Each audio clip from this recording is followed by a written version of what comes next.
distinguished guests, ladies and gentlemen. My name is Kishore Mahbubani. I'm the Dean of the Lee Kuan Yew School of Public Policy, and it gives me great pleasure to welcome you to this event. My job is to be the chairman and moderator of this event. Let me just briefly tell you what the program is going to be like. I will begin by making 3 points. And then we will then turn to our distinguished guest of honor, Mr. Peter Ho.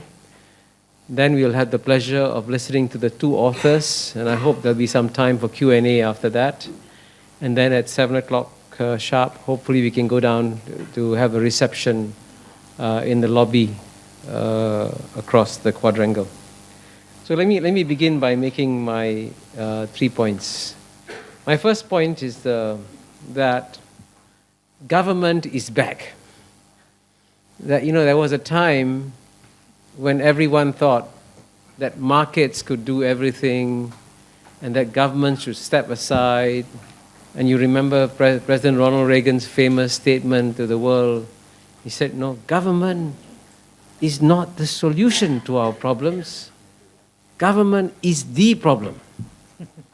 Now you realize that having carried the Reagan-Thatcher revolution to its extreme, we have had this great crisis, and now basically countries all around the world are saying we need to have a good balance between the invisible hand of free markets and the visible hand of good governance.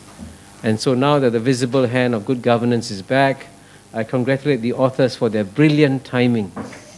They could see 5 years ago, that this wave was coming, and they took advantage of this, and therefore I'm very confident that this book will become a bestseller, not just in Singapore, but globally. The second point I was going to make is that even though government is back, most people still don't know how governments work. Well, that was the case until WikiLeaks came along. Now, as a result of WikiLeaks, we seem to be getting a very good, intense look at what really happens inside governments. Of course, it's terrible that you have these leaks, but one of the possible fringe benefits of the leaks is that people begin to realize that actually a lot of hard analytical thinking does go on within governments on the state of the world. And they do focus very clearly and very robustly on what's really going on. And that's what we really need to do. I think in the area of governance, we do need to begin to, in a sense, share with a larger community how really governments work and some of the hard problems that they address.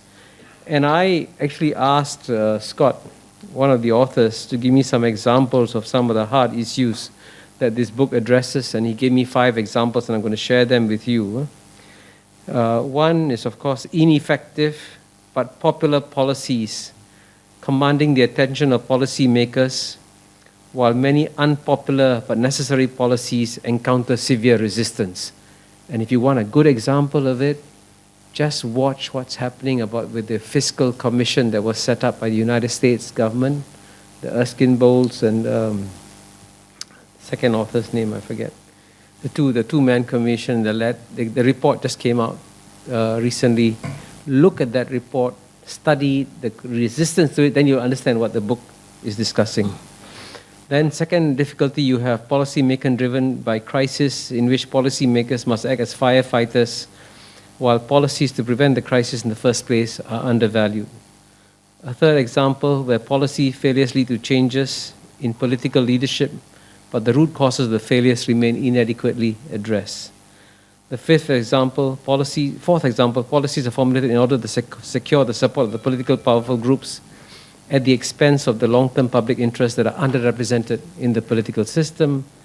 Fifth example, disagreements between different levels of government leading to contradictory policies that are mutually destructive. So these are good examples of real public policy challenges that we face, and that's why this book, I would say, is very timely. Now, my third point is about our guest of honor.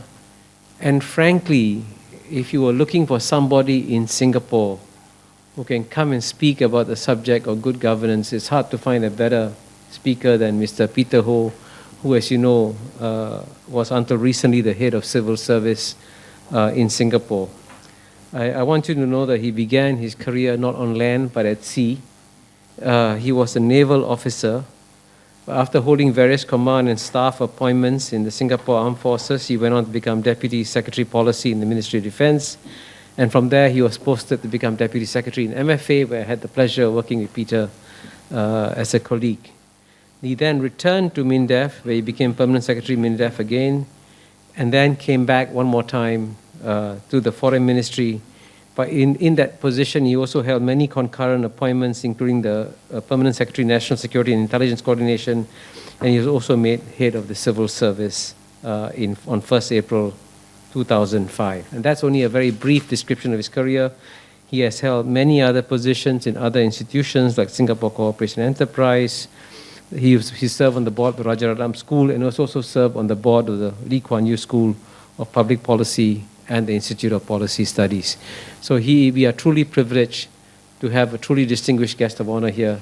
So may I turn the floor over to you, Peter. Thank you.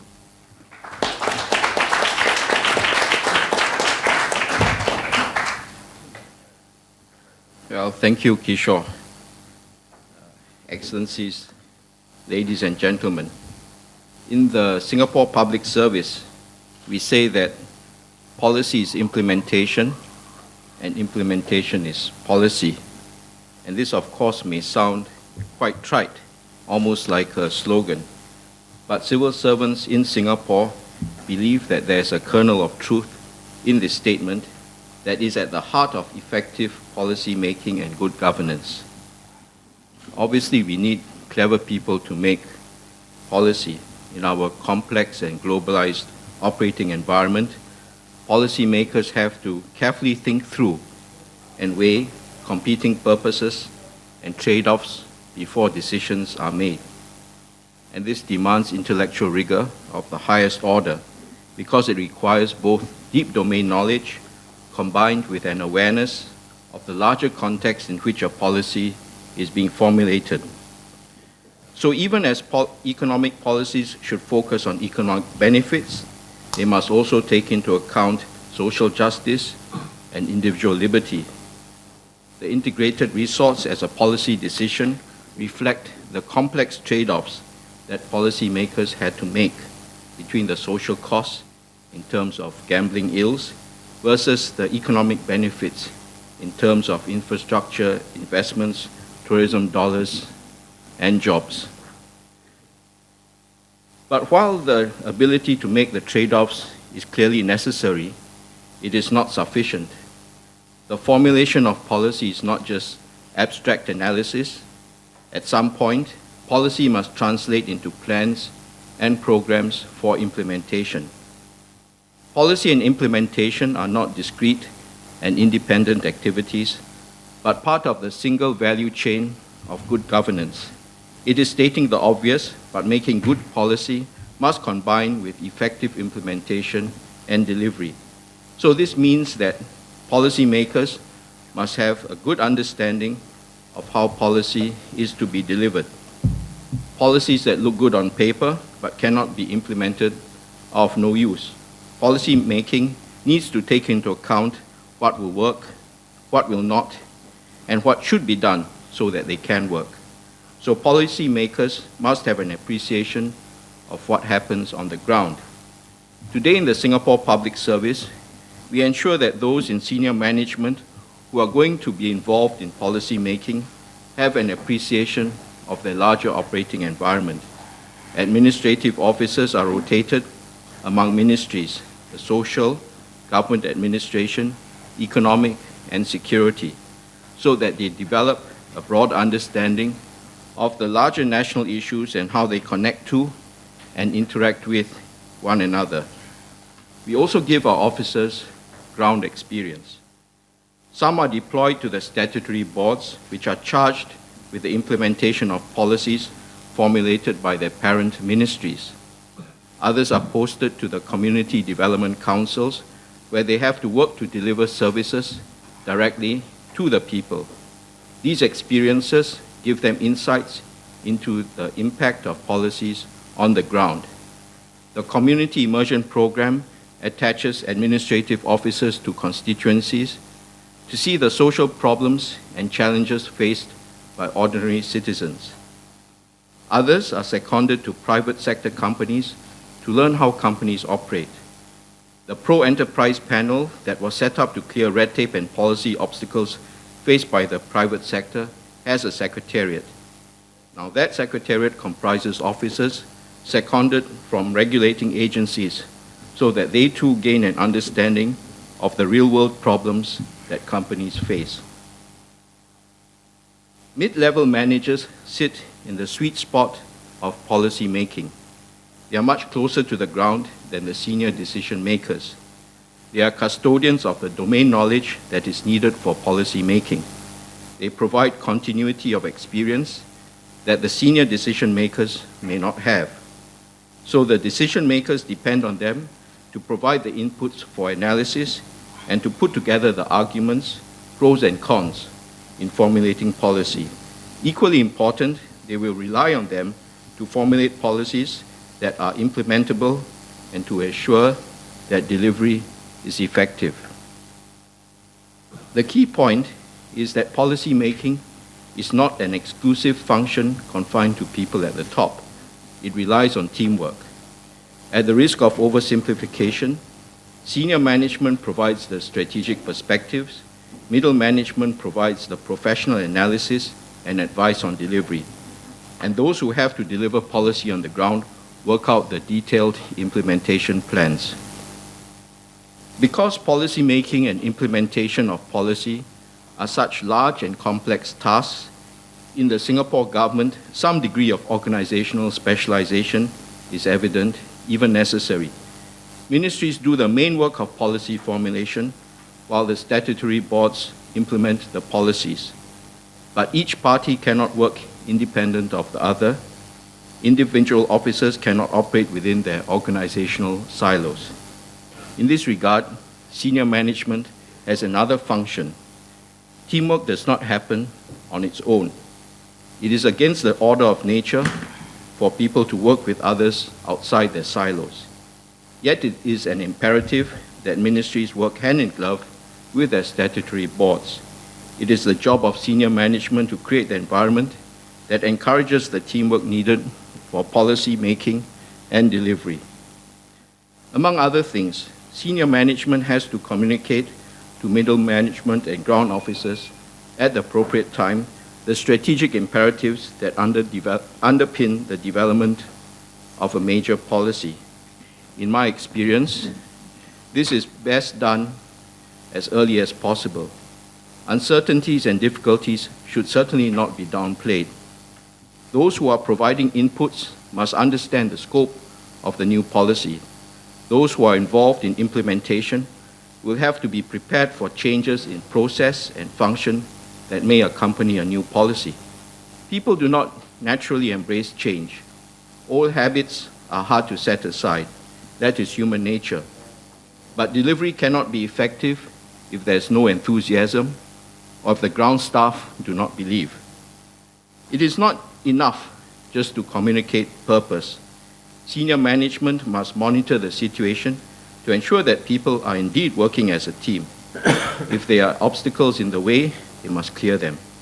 In sum, policy making places the greatest burden and responsibility on senior management. I would like to make two more points about policy making. The first is that today, an educated and engaged citizenry expect to be consulted during the process of policy formulation, certainly in Singapore. The days of government knows best are over. In Singapore, the government requires that the policy-making process includes public consultation.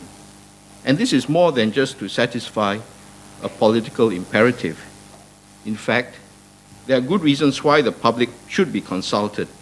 Many of the most challenging issues today are so complex that no one person or agency can hope to have a monopoly of wisdom and to provide all the answers. So the Economic Strategy Committee, following the tradition established by the earlier economic review committees, had a broad mix of public and private sector representatives. The new media facilitates the public consultation process.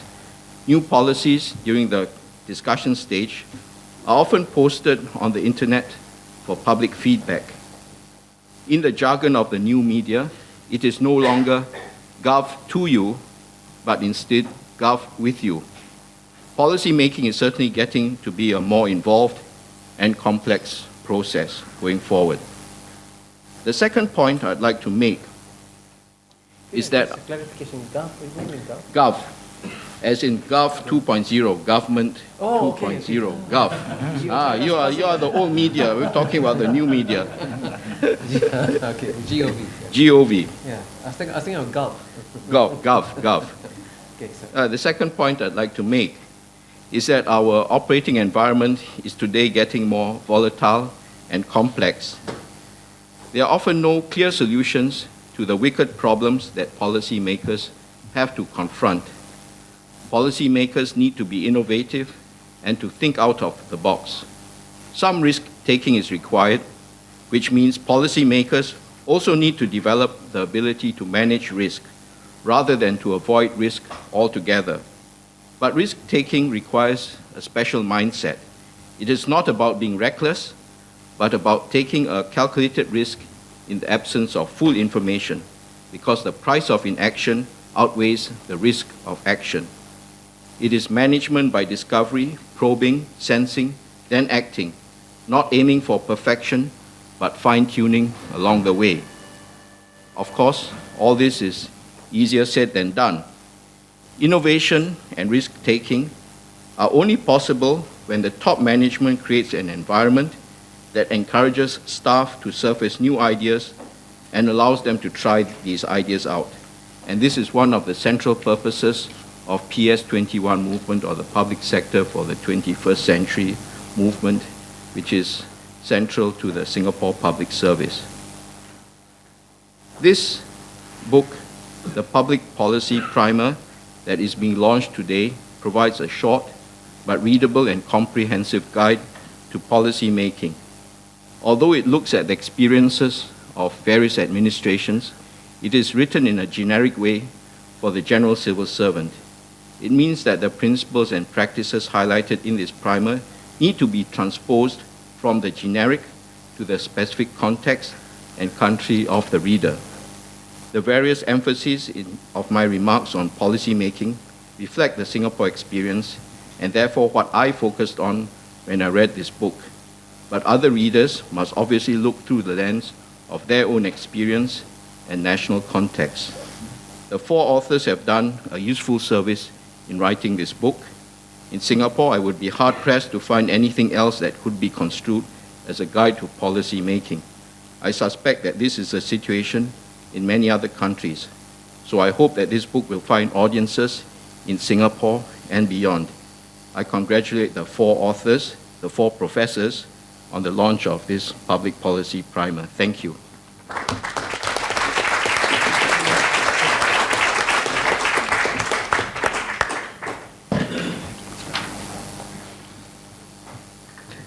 First of all, I want to express our deep appreciation to our guest of honor for today's event, Mr. Peter Ho. And your speech is really strike the core of what our books want to basically present. Is that you mentioned that the close connection between implementation and decision making in the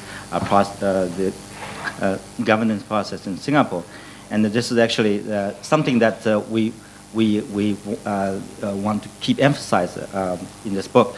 Maybe also in the great tradition of the schools, and I also try to make 3 points in terms of summarize sort of what we try to achieve with this book. Right? The first point is that it's actually, maybe I should give you a little bit of anecdotes, and this is from my own teaching. I teach policy analysis for a Master in Public Administration program. This is a mid-career program for people who have at least 5 years of working experiences, right? So in the first class, I typically ask the question, has anyone have any kind of experiences with policy process, right? Very few hands raised, actually. I think I can count with one hand, right?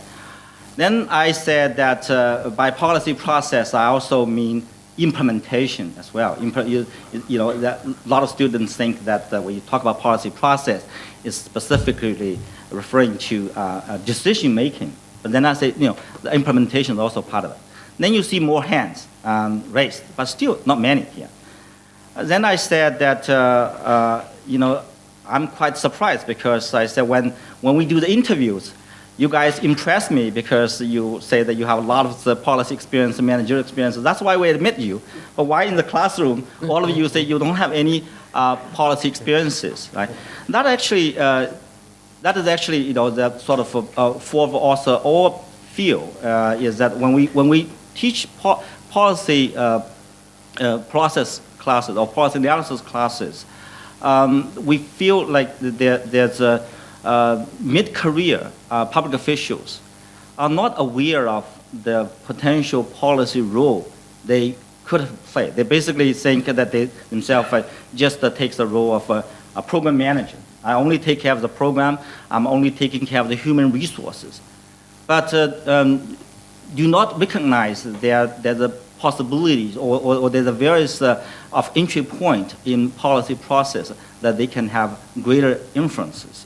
So this is actually much of the emphasis of this book is basically build some awarenesses among public officials at the various levels, at various of government department, and also at various of government agencies, to basically look at various steps such as agenda setting, formulation, decision making. There's a lot of potential entry point that can potentially can be utilized by a public official to have a greater emphasis. So this is one point about this book. The second is that for any given policy, there's oftentimes there's three considerations that we teach a student to, you should consider political impact. You should look at organizational aspect. You should looking at the technical aspect. The way we typically do our training is that we'll get them courses on economics, policy analysis, focusing on technical aspect. Then we get them some courses on political analysis, organizational analysis, in the hope that it will build some awareness in the political analysis. Then, of course, we have courses such as organizational analysis and the public management to basically build their capacity in terms of handling the organizational aspect. Then we leave them out in the ocean to swim on their own, basically. But the problem we find that how to have the integration of these three aspects done in a more coherent manner here. Right? Who actually does this sort of integration of a technical aspect, organizational aspect, and the political aspect? Typically, we find out that in a given policy issue, different individuals are handling different aspects. And you oftentimes end up with a different individual handling different aspects, organizational aspect, technical aspect, political aspect. They actually are having some kind of conflict with each other. This actually is one of the leading causes of policy failure here. So in this book, what we try to do is that we emphasize this three aspects throughout our discussion of the various stages in policy process here, right? In the agenda setting, so for example, how public manager should be aware of these political aspect, organizational aspect, and the technical aspect. And in the formulation, what are the strategies they can take in integrating the consideration of these three aspects. So this is the second aspect we try to emphasize with this book. The third is that as teachers for the public policy courses, I have been teaching here for the last 9 years. Right? One of the most difficult aspects of my job is actually find a relevant textbook that is useful for our students. The student body in Lee Kuan Yew School is actually quite unique, that we have actually our student body actually represents over 50 countries, 50 plus countries here. So let me sort of give you an example, in terms of why I think a lot of textbooks actually that's not particularly useful. A lot of policy textbooks focusing on the relationship between elected official and the public managers, right? Because this is in the Western cultures, especially in the U.S., right? This is a very big topics here, and a lot of authors have devoted much of these books, textbooks, into looking at that relationship. But when you present this to a Chinese audience, right, a bunch of Chinese officials here, they say, who are the elected officials? Because this is a very different political regime and administrative process here. So that's basically get us to think about it.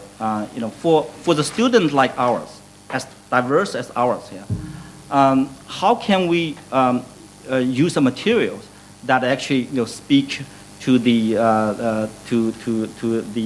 conditions and environment of their own country here? Of course, this is actually too ambitious to do that, because a student from 50 different countries here, it's actually impossible to cover our political regime and administrative system of so many different countries here.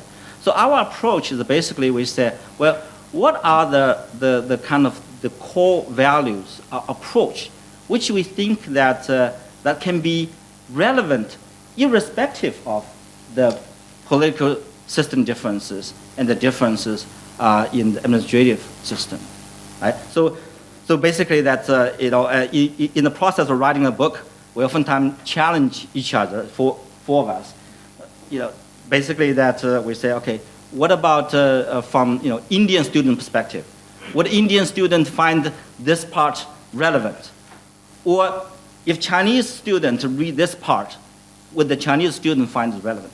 So basically, if the material clearly is not relevant for a lot of students in the classroom setting as diverse as ours, so we basically just delete them. We try to sort of find the kind of really the core techniques and approach. So that's the third point. I'm not sure if I'm allowed to make one more point. Yes. But I think that although that the 3 point is the golden rule, I think that that is only one gold medal owner, right? I mean, so I'm going to just to try to take the silver by making the fourth point. The fourth point is basically if you read a lot of textbook in public policies, and typically the textbook focusing on what we call the outside approach, basically treat policy process as a scientific project, right? So this is no surprise, because the authors are typically social scientists, sort of study this process from external kind of outside perspective, and then typically you find out that the textbook will report that there are 5 different theories on a particular topic here, right? For our students, typically the mid-career student, professional student, the question often comes down to, now I know all the 5 different theories about this subject here. What advice that you can give me, right? So basically we want to deviate from this kind of outsider approach by taking what we call the insider approach. Basically, from their perspective, right, policy process is not the subject for subjective research. It is their daily works here. So the question is that can we, in the process of teaching and so forth, give those students some practical advice, given that they are operating in such environment as insiders, right? So our books are basically focusing on providing practical advices rather than synthesize what our existing theories tell us about the particular phenomena. Okay? But of course, how successful we are in terms of reaching those 4 different objectives, that only time can tell. And and also that in the future we'll be testing this material with our students, and so that we can get feedback in the futures about what are the things that we've done right, what are the things that need further improvement. Now I will turn the floor to Professor Scott Friesen. Thanks, Shun. Thank you.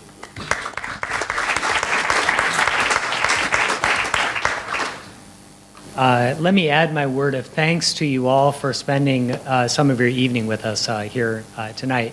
And thank you especially, Mr. Ho, for serving as the guest of honor. We truly appreciate that. Would it surprise you if I made 3 points?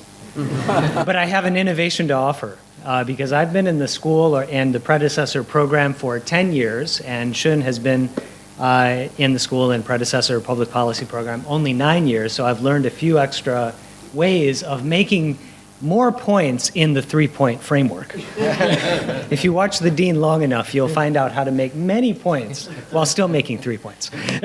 And the way I'll try to do that is by making 3 points that have been already made 3 more times. The first point, as Kishore mentioned, that we live in a world in which policymaking processes are often extremely fragmented, and we reap the dysfunctional results of this fragmentation in a variety of ways, big and small. The fact is, most of the time, in most places, policies are formulated in extremely difficult circumstances. And if you think of the world as a whole, the majority of countries don't have, I would frankly say, very systematic policymaking processes. They're very messy. And therefore, I think, in a small way, that our description of the policymaking process is a blow for realism in a way. We try to keep the discussion reality-based and then ask the question, where do you go from there if you're working within this? Rather than trying to sketch out an impossible ideal to be attained. Start with the real constraints, but also the real opportunities that come from a better appreciation of the actual roles that public managers play in the policymaking process, which, as Shun mentioned, are often underestimated. Or as George Bush would say, misunderestimated. The second, one example of that is the implementation process that Mr. Ho was highlighting. I didn't know he was going to highlight implementation. I'm glad he did, because it's really critical chapter in the book, one that I took the lead in drafting, so I would say it's critical. In the sense that over-optimism, I would think over-optimism characterizes a lot of policy analysis. If you just go to a second-rate school of public policy, and frankly, aren't they all other policy schools second-rate, I would say. If you go to get a second-rate policy education, and you'll be able to produce policy recommendations, give policy advice, but it is likely to be characterized by over-optimism for a number of reasons. For example, overestimating the real incentives and support for change. And my colleague Stavros Yanuka, from a consulting background, knows that consultants are often making proposals to their clients that overestimate the actual demand for change, and by the time they realize that it's unworkable, they've already collected their fee. Secondly, not anticipating specifically political obstacles, another major problem, and I'll get to that in a moment. Another one is not thinking about undesirable side effects of policies. Think of, for example, the classic problem of moral hazard. I gave the example, I found myself surprisingly giving the example of moral hazard in class the other day. My hobby is rock climbing, and people often ask me, isn't that dangerous? And I say, well, not very dangerous. But then someone asked me the other day, do you have enough life insurance? And in fact, I do. And therefore, it's because I have life insurance that I would engage in rock climbing. I think in the absence thereof, I would probably refrain from an activity that's somewhat risky like that. That's moral hazard. Or overregulation. We know that imposing exorbitant taxes on, say, cigarette cartons can result in driving the market underground, leading to corruption, rent seeking, or just the fact that you're not going to be collecting the revenues that you expect because you've taxed it at the wrong rate. Crowding out other actors is another great example. In social welfare, if the government does everything from A to Z, then other actors are not likely to take up their proactive roles, which is a lesson I think the Singapore government takes very much to heart in crafting its social welfare policies. But what causes the optimism problem? I mean, what lies at the heart of the bad policy advice and analysis that the graduates of other policy schools are churning out? I think one key reason is that it's based on a model of the politics administration dichotomy, which Shun was referring to. You kind of start with the assumption that decision-making is a political activity, implementation is an administrative and purely technical activity, and there's an iron wall separating the two activities. It turns out that's not the case at all, and I wanted to give you a few examples of why that's so untrue and so unrealistic, even though it's a bedrock assumption that's often unstated in many policy analysis models. First, it disregards the fact that a lot of programs and policies are poorly defined. That is, they may be vague, multiple in their mandates, confusing, or even contradictory in their mandates. I recently came across the example of the United States Agency for International Development, which is the foreign aid arm of the US government. Someone tracked down all of the legal mandates, that is the legislative mandates that have been given to that department, and they numbered 276 in total. Now, with 276 mandates, none of which is statutorily more important than any other, the question becomes, what do you do if you're the administrator of that program? What do you do if you're even 2 levels down in the organization? Because the assumption is that even if you take 276 mandates and parcel them out to different parts of the organization, you're still going to have a lot of overlap and multiple missions that can cause confusion. More importantly, though, than poor policy design, I feel, is that the politics administration dichotomy I just mentioned, that is the faulty assumption here, disregards the actual nature of the policy process itself and how politics is an inevitable part of it. Think of Obamacare, Obama's health care package, as a good example here.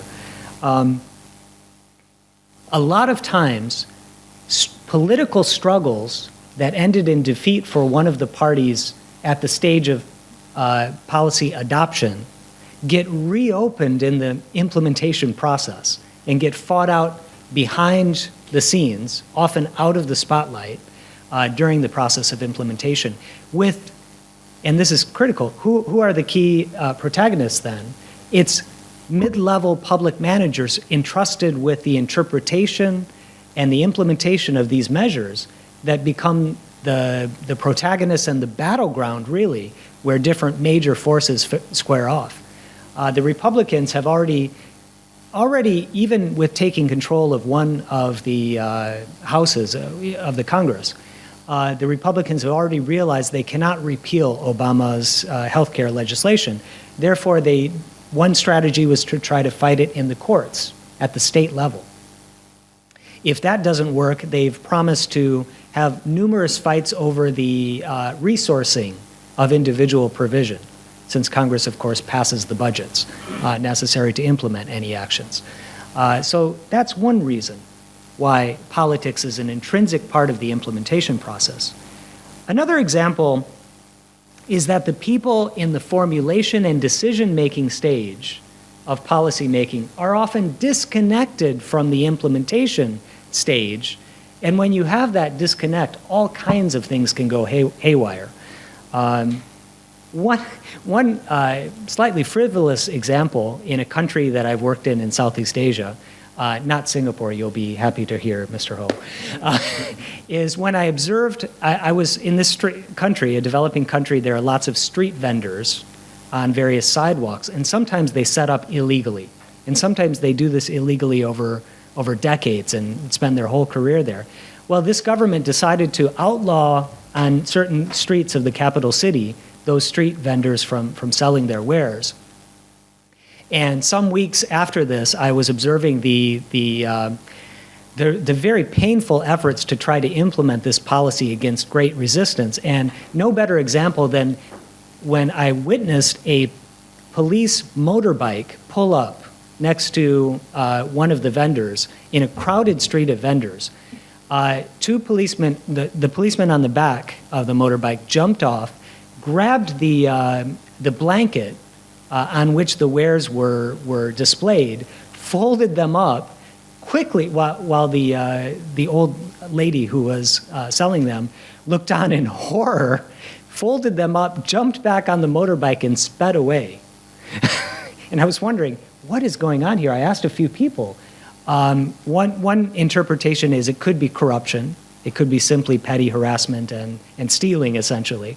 Another interpretation was more interesting. The policy implementation had proved so unpopular that wherever there were sustained efforts to clean up that street, people had gathered around and harassed the implementers, the police, to such a degree that they were relying now on lightning strikes against presumably weaker elements of the street vendor population.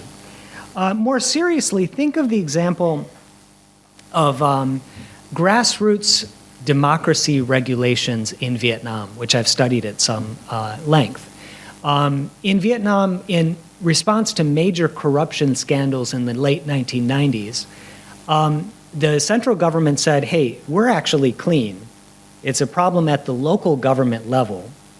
And therefore, what we're going to do is focus on grassroots democracy, which involves certain steps like making budgets transparent at the local level, or making sure that when there's a central level infrastructure program that hits town, you have to go around, the local commune people's committee chief must go around to every village, convene meetings on the people's priorities, and based on the consensus view that emerges from multiple village meetings, decide on the projects to be built with central government funding.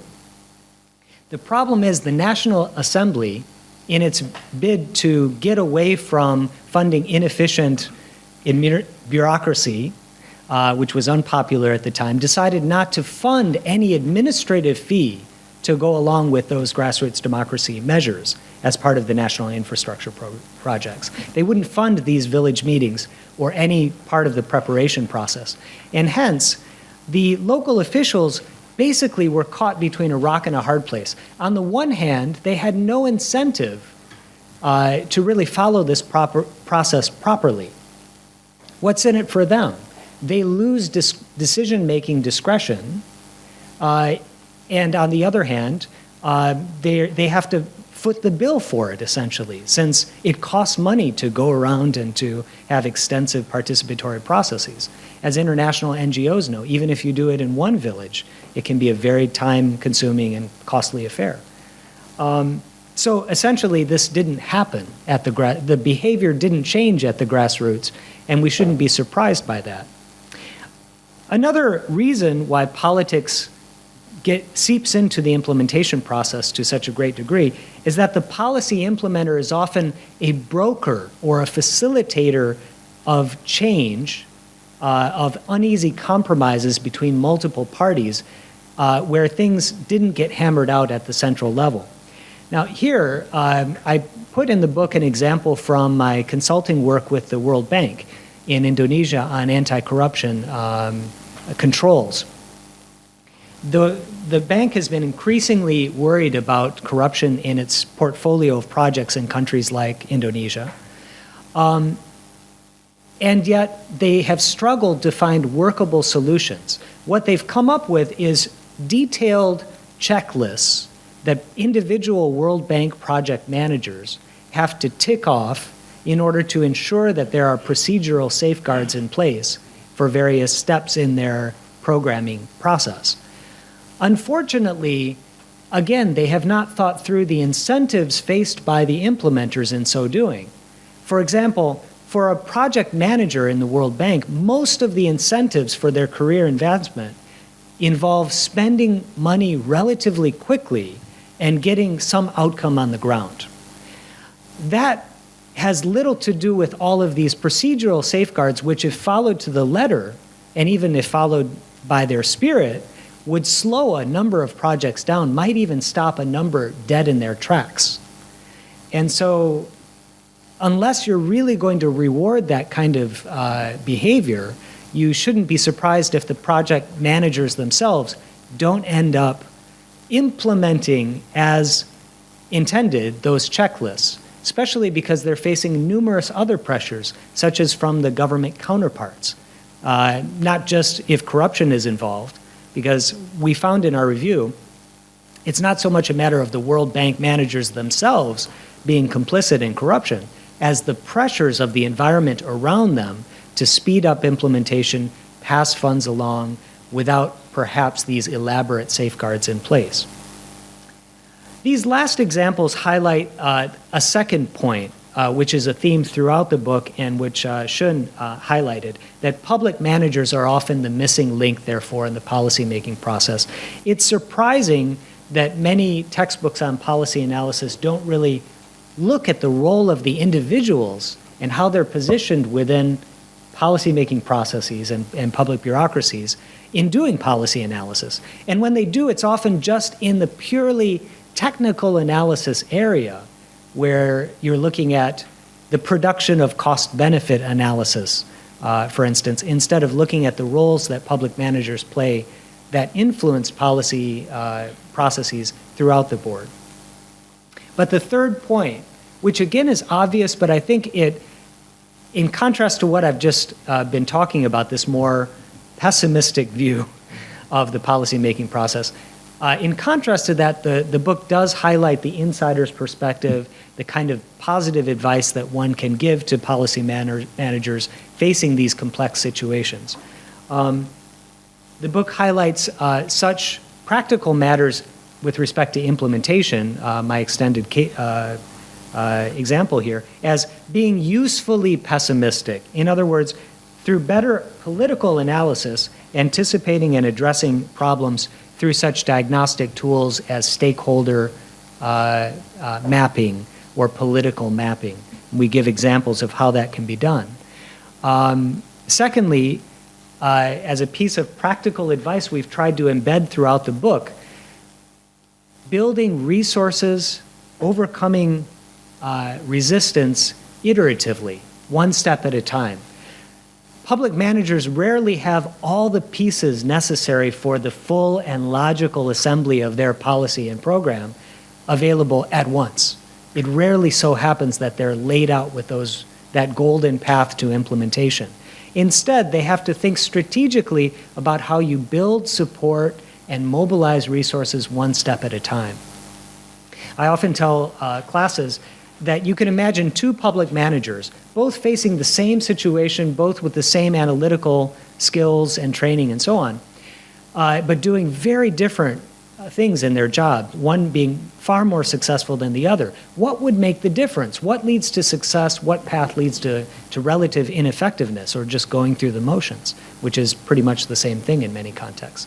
The key difference, I think, is the ability of the prepared mind of a public manager to see opportunities in the environment, to grasp levers that are invisible but actually lead to some ability to leverage change that the other individual is missing because they're just focusing on the constraints, the reasons why all the pieces aren't laid out in front of them. They're just making excuses, in other words, why I can't move forward, whereas the better prepared leader, which we're trying to produce in our school, is ready to see opportunities for creatively putting pieces together that aren't immediately evident in the environment.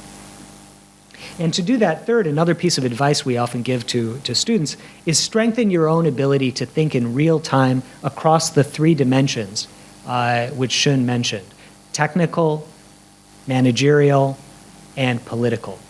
In other words, you have to be able to craft policies that are substantively grounded in the best evidence. That means if you could implement them properly, they would solve the problem. If you can't do that, nothing else is going to work. That's important. Secondly, you have to have policies and programs, governmental interventions that pass the basic operational test.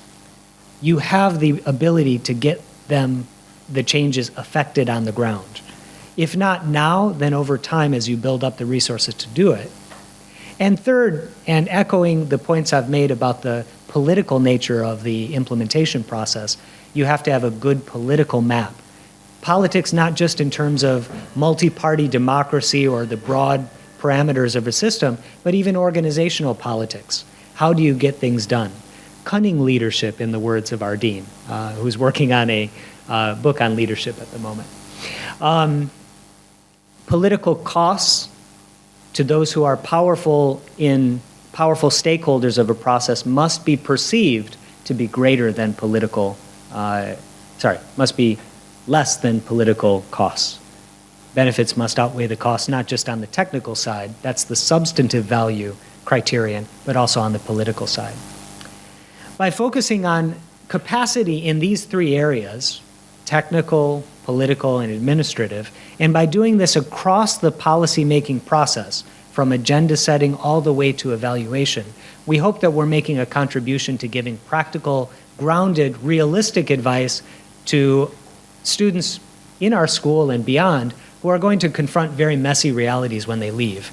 And personally, as vice dean of the school, I hope that this is only one of several textbooks that are in the making by professors at the school. And I think it's a real public service in a way that our school can present to create textbooks that are grounded in more diverse realities than the normal textbooks, which often come out of narrow North American backgrounds and make sets of assumptions about administrative conditions and political realities that, as Shun mentioned, are very much out of context for most of our students. Once again, thank you all for coming here. I think our next step is Q&A. Thank you very much.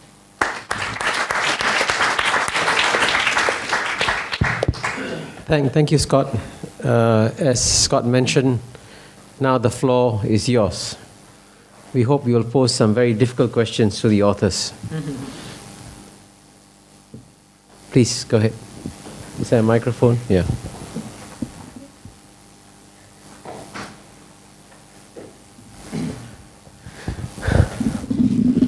Thank you. My name is Young Jae-kim from the Korean Embassy. I'm in the political section. I have a question to Mr. Peter Ho. This is somewhat broad, but next year you'll be similar this year in terms of international political and economic environment. I would like to know a little bit about Singapore's foreign policy making process. And I would like to know your opinions. What are the Singapore's major foreign policy objectives next year, considering the current international environment? Thank you. First, I'm a retiree. So now you can speak honestly.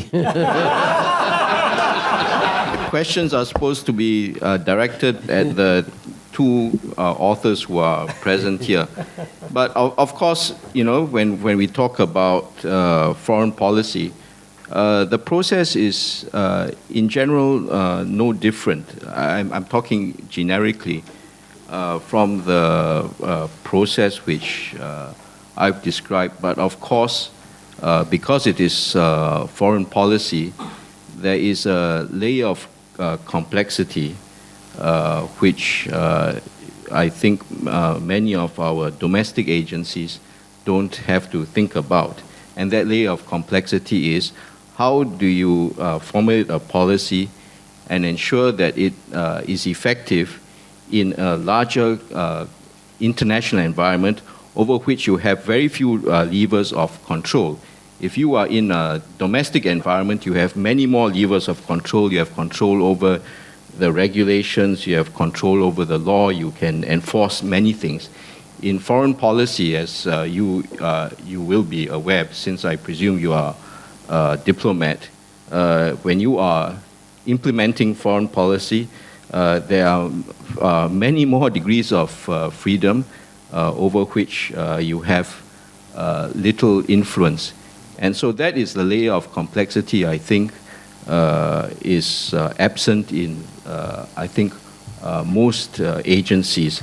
And I think it demands a lot more experience, a lot more willingness to try things out without being entirely sure of what is going to happen, and you just make things up along the way while knowing critically what the big picture is. Actually, I'm not the best person to answer this, you know. And a fellow retiree, Kishore, is the person, but I won't inflict this question on him. Maybe the two authors should talk about this. Yeah. No, I agree with Peter. We should give the floor today to the two authors, and we can discuss it maybe later at the reception. Next question, please. Yeah, 1 and 2. Yeah. I'm glad that today lots of questions. Okay, we're going to start with this one first, and then come to you. Yeah. Okay. Yeah. We'll come to you after this. Yeah. Go ahead. Good evening. My name is Saurav Roy, and my question is for Vice Dean Scott Fridson. All around the world, career civil servants face a lot of flack when policies fail. People say the process is bureaucratic, and they say, oh, this is the bureaucracy, systems are failing because of them. And however, they have a lot of onus to set policies in the right way. The complexity is coupled up with the fact that there's a dichotomization of politics and policymaking, as you mentioned. Because of all these factors, do you think that public managers suffer from a narrowness of self-perception and a lack of motivation? Do they have a narrowness of their own self-perception that I am not empowered to make a policy since I'm just allowed to only implement it? Well, thank you for that question. I think the short answer is yes, unless you try enormously to counter that natural tendency. I think Singapore tries to do that by setting a very uplifting and empowering kind of tone to its civil servants. But it's very hard to do. It takes very systematic effort to overcome the natural tendency for public servants to feel defensive, first of all, secondly, underappreciated, and thirdly, as if there are roadblocks and red lights everywhere they turn, and that the tasks and missions that are given to them are severely, almost ridiculously under-resourced. There's a natural tendency for that feeling to be there. You know, if you do have multiple vague missions given to public managers, if secondly you have diverse stakeholders who strongly believe different things about what the appropriate role of that agency is, for instance, and thirdly, you couple that with being, for example, in a challenging developing country environment that may be less than perfectly stable, to put it mildly, facing great challenges, then yes, it's very easy to be overwhelmed by that combination. And I think the safe place to retreat for a lot of civil servants is just doing what I'm told, just following the motions, just shuffling paper from one part of the civil service to the other. And especially when systems are overly centralized, there's even more tendency for this because they're supposed to just follow the rules. In addition, there is there's an inbuilt value placed on upholding process in the public service. And that's not totally misplaced. It's not just bureaucratic. It's often the way that civil servants do their jobs is something of deep importance. Think of the way a policeman deals with somebody he or she has just arrested. that's just as important in some ways to society as whether the crime rate itself goes down. I mean, process integrity matters greatly too. So there are broader, more fundamental reasons why this process orientation can be pronounced in the civil service. But let me close by saying I think inspiring leaders do exist in all spheres of the public service who can counter those tendencies and really fire up people's imaginations. One of them, a member of the Board of Governors of our Institute of Water Policy, Mr. Ekson Chan, the head of the Phnom Penh Water Supply Authority, who has been given several prizes for the effectiveness of this water utilities in a very poor country. He's a good example. They've been able to achieve performance measures like the percentage of utility bills that are collected on time or the percentage of loss of water in the system that are equal to, if not better than, almost all of the other utilities in Asia in a very poor setting. And so that kind of leadership can be extremely inspiring. After all, think about it. When levels of public provisioning are very low, even incremental improvements to government performance can have enormous welfare consequences. If you push immunization rates from 40% to 80% in a country, that's potentially millions of lives of children under 5 years old saved due to that increase in the immunization rate. So the potential for huge gains is also there and can be a source of great motivation for public servants when they're properly aligned and led, in a sense. Thank you. Yeah, thank you, Scott. Next question, please. My name is Tomohiro Oya, MPP student coming from Japan. My question is that, as Mr. Peter Ho mentioned about being an innovative civil servant is critical for this century. So what is the relevance between being innovative civil servants between the issues that you mentioned in your textbook? I think one of the points is that try to integrating those technical skills in a real sense would be a key issue for the being innovative. But what do you frame the being innovativeness and the relevance to your textbook? Thank you. Scott, you can start first, and I'll Shun also to add. Okay, briefly, I think innovation is so critical in the public sector because otherwise you fall into the same routines.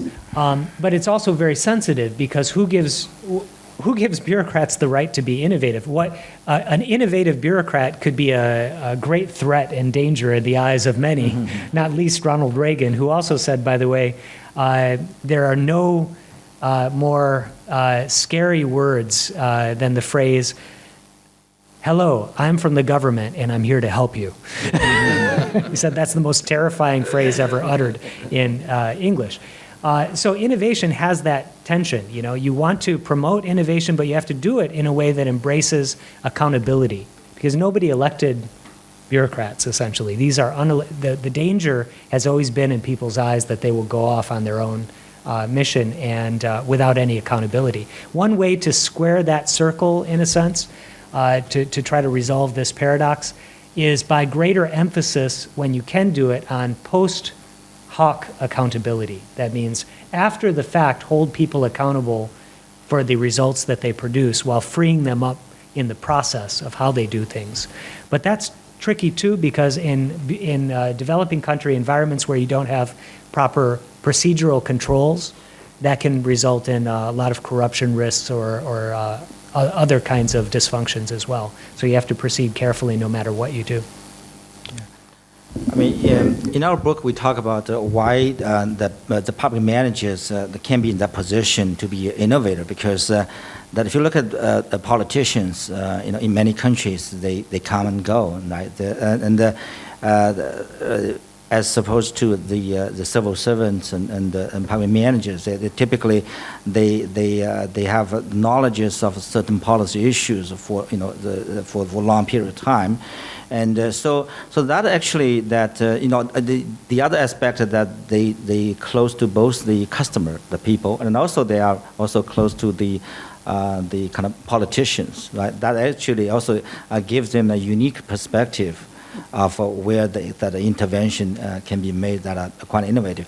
Let me just give you another sort of example where the kind of innovation can be made is that if you look at the kind of the three triangles, so to speak, the models that are political, technical, and organizational, that for any given policy issue here, it's important to make some kind of balance here. In other words, if certain policy issue, there's no one really think in terms of from a political feasibility perspective, then someone need to provide a service, right?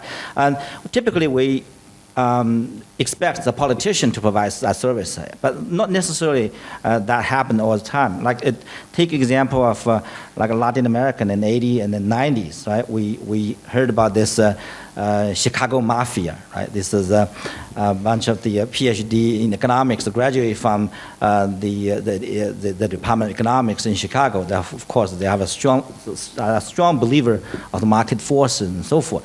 Though they went back to their own countries, and then they are very powerful. They become ministers and very important ministry in those countries.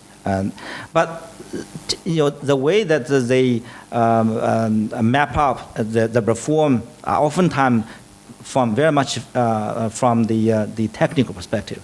They look at efficiency and so forth. And it's actually, it is the kind of bureaucrats that have to remind them about the political realities and organizational challenges of those so-called technically sound policies. So basically, that the public manager can do is to look at where is the shortcoming, where sort of in the sort of a three triangle, where's particularly lacking, and actually try to provide services to maintain such balances. This can be a source of innovation as well.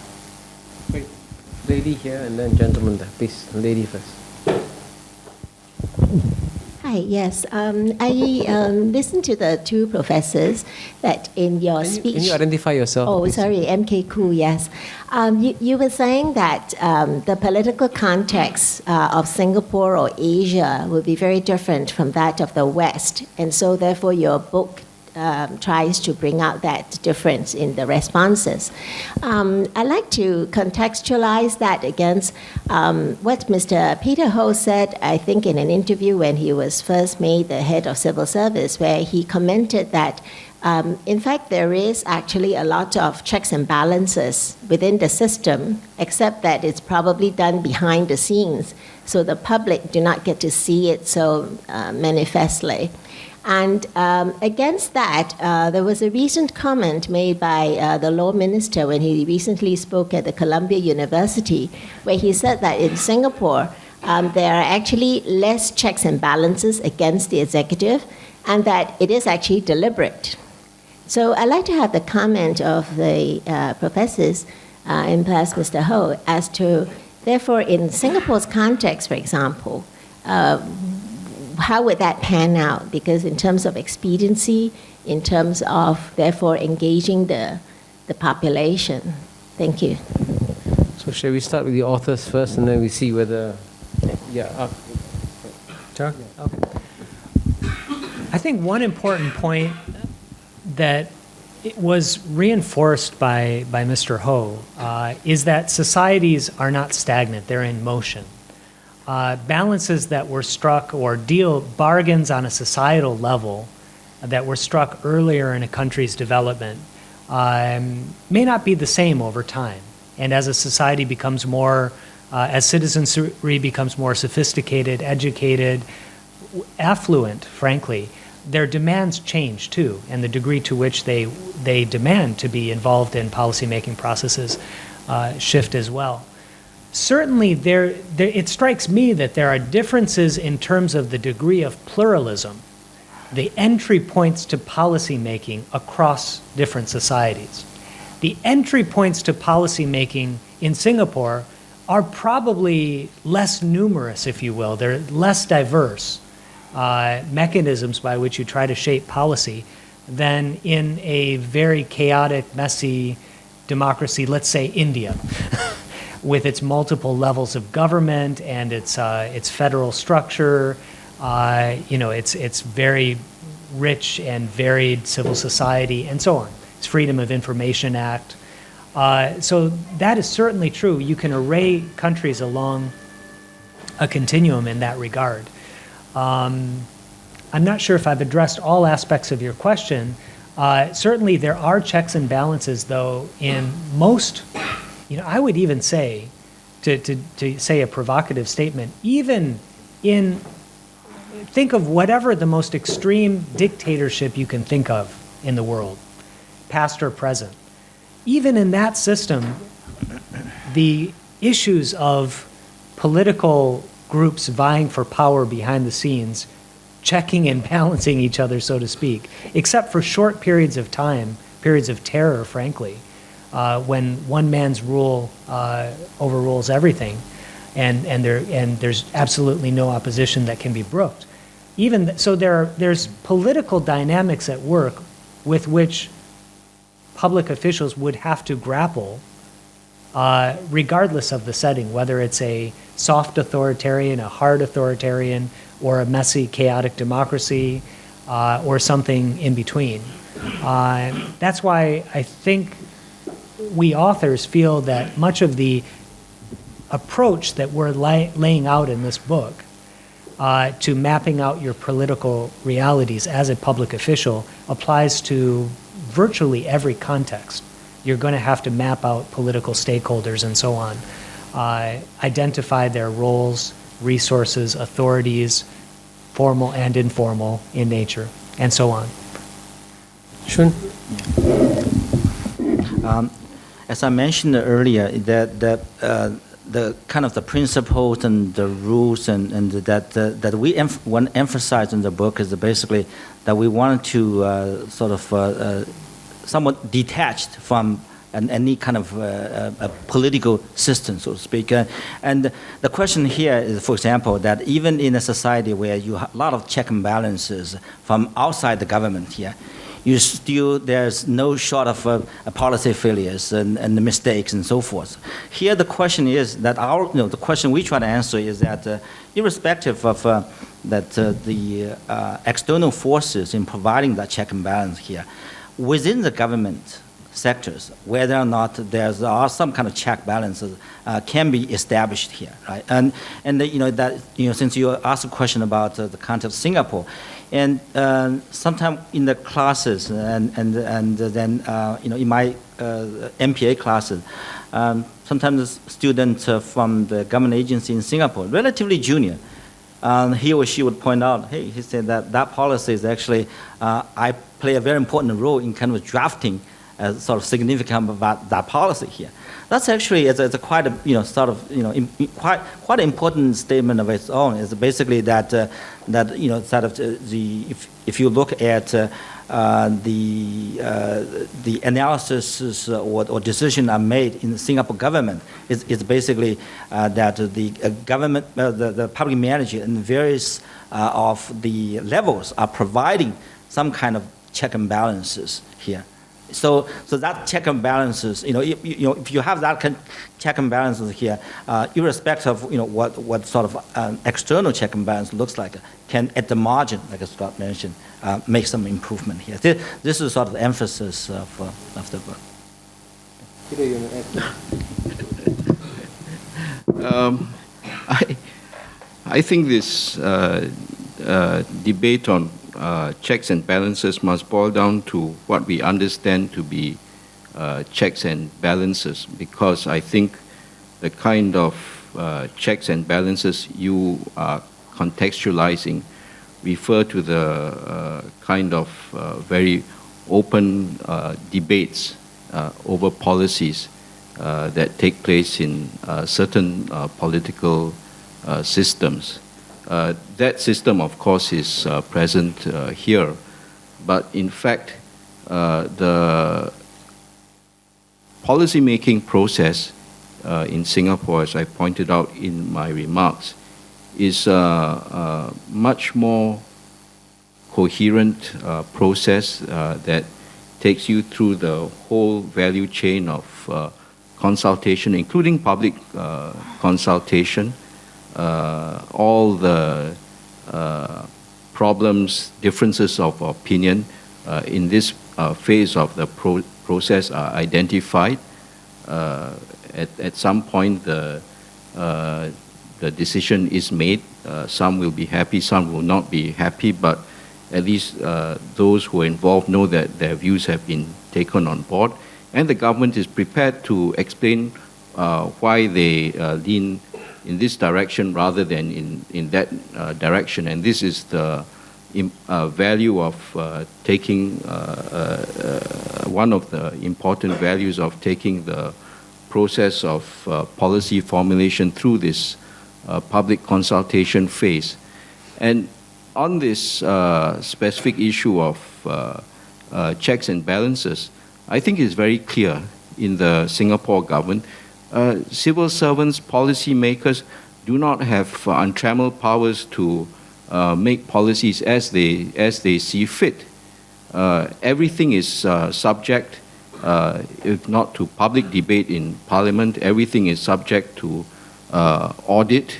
When the Auditor General comes to the ministry, they have full access to everything. If they're not happy, it goes to the Public Accounts Committee. So there are many ways checks and balances are implemented, and not necessarily checks and balances in terms of always this very public and kinds of debates that sometimes you see in certain parliamentary systems. But the checks and balances exist. I can't think of any policy in which there are no checks and balances that have been built in. Some of them are more open, some of them, like the Internal Security Act, they have their own checks and balances, and perhaps more than I think many give Singapore credit for. Thank you, Peter. One question, and then I should already warn that we are running out of time. The good news is that there'll be questions, and the authors are going to stay back for a reception. You're going to get some lovely food and drinks and private access to the authors too. So don't run away. Thank you. Lim Swee Keng. One here, the one over there, and then over here. Then I think we'll stop with the three. Yes, my name is Lim Swee Keng from CTS. All of us pointed out to a very important point, innovation. But even Christensen's disruptions cannot help us to guide what is innovation about. But just now, Dean Friestens has taken a point about water cleaning up water. In fact, if we take the first requirement of patent law, is that everything has to be simpler, cheaper, and better to perform it. Therefore, I think this is a function that can lead the administrator, the politicians, as well as the public service together. That means doing more with less.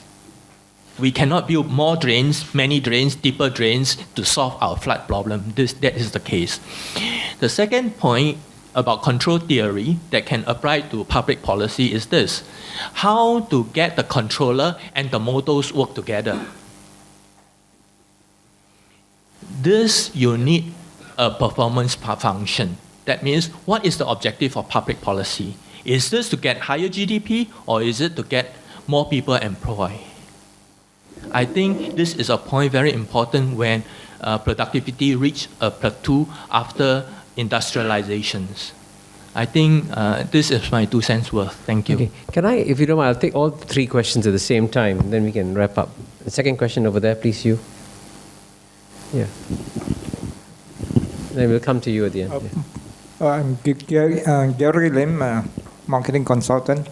Now, Professor Scott Friesen, you mentioned about a disconnect between policy and implementation, and you give some dramatic examples like the street vendor and so on. Now, my question is, are there any examples in your book of this disconnect in Singapore? And if so, how are they being resolved? Thank you. Okay, you got to identify yourself to the authors then. Raven Kwok from SIM. Two fundamental questions. We didn't have a chance to read the book before the launch. Do not know whether it addressed. One is that Singapore, we have a stability in governments. Basically, it's compared to some other countries whereby there's a shift between parties versus another parties. In terms of that principle, is stability in governments more preferred, or I think the word is not right, more preferred. Is it more suitable for policy implementation, whereby the other type of governments, whereby, when party goes in, they change everything, and then, which might be good and might be bad. So I do not know whether the book had addressed that. That's interesting. Second is, government policy maker, how important is it for them to have private experience? Again, it is different in developments. Singapore is a young country, and I don't think that Mr. Ho is going to retire. I'm sure that all of us will look forward to your contribution continuously. I think that is what I feel, that we are evolving to a second stage whereby government professionals are now being tapped to ignite the private industry. I hope that is the case. So why don't we start with Scott, and then Wushan, and then Peter, if you have any concluding comments. Yeah. Well, I'll just give one stab at the first question. Whether things can be boiled down to simpler, cheaper, better. Leaving aside better, because better can be just about anything in the eye of the beholder, I would say no. I mean, simpler, cheaper, focusing on efficiencies, that's a major value in public service for sure, but I don't think it's the only one. If you start probing, there are issues of fairness, distributional issues that are very prevalent in public policy. In fact, would that efficiency would that programs could be evaluated on just a small number of criteria. In fact, most of the time, there are multiple objectives of different stakeholder groups, and therefore it's very hard to boil it down. For example, I mean, just to take an obvious one, you might be doing things efficiently, but are you doing the right things? I mean, politics is the word that we use to describe the process of deciding on how public resources should actually be utilized. Towards what goals should collective resources be dedicated? Which authorities should be granted to the government, under which limitations and checks and balances? All of those things, procedural and substantive, end up mattering enormously. I don't see any way of simplifying it down to a small number of criteria. Maybe I'll just... Shun? Okay. You didn't answer his question. There's nothing. Are there any examples from Singapore? As far as do we have any examples? I don't.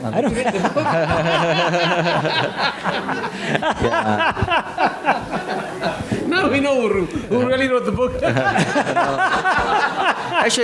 Actually, the book's very thin. Actually, in the book itself, we actually don't provide sort of many examples. That's actually, to some extent, also kind of intentionally, right? We want to sell the book to more countries. The more examples that we give, then people will say, okay, you are looking at that country's perspective, maybe not relevant for me. So, but on the other hand, we wanted to just sort of the kind of readers to look at their own kind of examples, from basically the way that we discuss principles. So to answer your question, we don't have examples about implementation failures in Singapore itself. These are in the futures. Like I said, the books will be used in some classroom, and issues like this one will definitely come up. Hopefully, several years from now, we'll be in better position to answer that question. And to basically take a step on your question, is that if you look at the sort of different system here, and that the action sort of taken by the public managers in fixing the problems are quite different. In some of the systems where there are, that public managers themselves are conscious that a lot of the social values are unsatisfied. They know that the systems are not working very well, but the political systems are not taking care of the policy making properly. So in those systems where that public managers or ambitious public managers have more reasons to more sort of strategically interact with the system and try to provide, for example, whatever is lacking. If the technical aspect is what's lacking, in other words, that much of policy is depending on the political negotiation of the different interest group, then the public managers actually need to sort of strive to make more efforts in providing kind of better analysis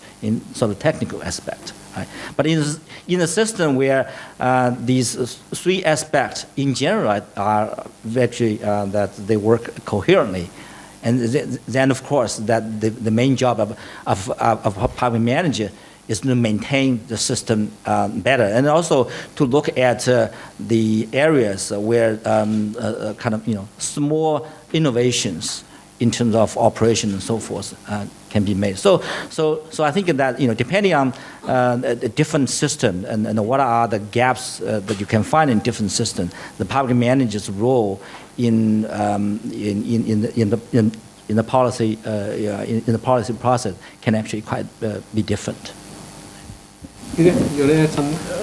Well, I just make two general points in response to some of the issues. No, in this school you must always make 3 points. I'm unfortunately not schooled in the Lee Kuan Yew school. In Lee Kuan Yew school, so I can only make 2 points. My first point is in response to this issue of efficiency.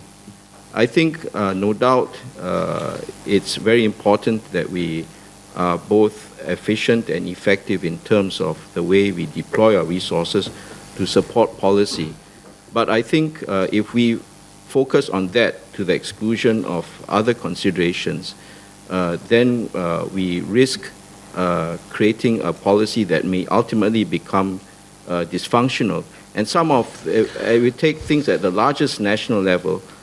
We have been at peace for so long. Why do we spend 4.5% of our GDP on defense? It's a waste of money. But of course, no government which is running an independent sovereign state will take that kind of position. So you have to make those kinds of broader judgments, and then you can debate how much, of course, but that's a separate issue. The second point is regard to policy failure. I think when we start off with a policy, you try to make sure that it works very well. I think the greatest failure is to assume that a policy will work for all time. Policies need to be updated, and if it no longer works, it doesn't fit the particular time, then it has to be set aside and new policies have to come in. The big danger I think policymakers face is to believe that, well, it's been so successful for so many years, therefore it's going to be successful going forward. Thank you. Thank you. Before I make my final 3 points, I want to remind you that there's a wonderful reception in the lobby across in the main building. And you can walk through the corridors, as you know, and avoid the rain. There's a reception there, and you can also buy the books and get the authors to sign the book too. So for my final 3 points, first, I want to thank Professor Wu Shun.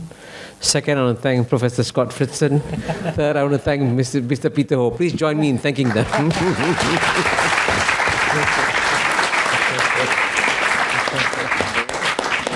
Thank you. Thank you. Thank you.